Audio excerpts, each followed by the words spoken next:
Un seuil comme 70 000 ou 71 000 dollars, ce n'est pas un chiffre au hasard, c'est une barrière psychologique. Et quand elle cède, ça déclenche des ordres de vente automatiques.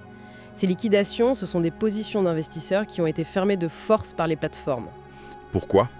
Parce qu'ils avaient utilisé un effet de levier? Exactement. C'est-à-dire qu'ils avaient emprunté de l'argent pour parier plus gros sur la hausse. D'accord. Et quand le marché va dans le sens inverse, leur mise de départ ne suffit plus à couvrir les pertes. Alors la plateforme ferme leur position pour se rembourser. Et chaque liquidation, c'est une vente forcée, ce qui accentue la baisse du prix, qui déclenche d'autres liquidations. C'est une spirale, un effet domino. Et ça a frappé de plein fouet l'acteur le plus exposé du marché. Parlons-en, justement. Stratégie n'a pas toujours été ce géant du Bitcoin.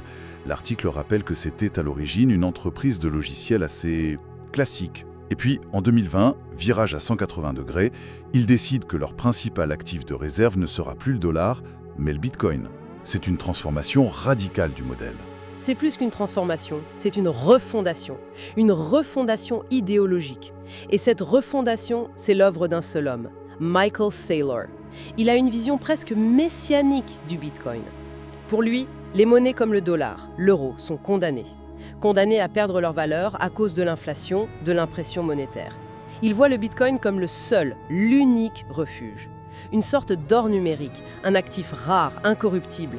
Et en 2020, en pleine pandémie, il a convaincu son conseil d'administration que le plus grand risque, ce n'était pas d'acheter du Bitcoin, c'était de ne pas en acheter.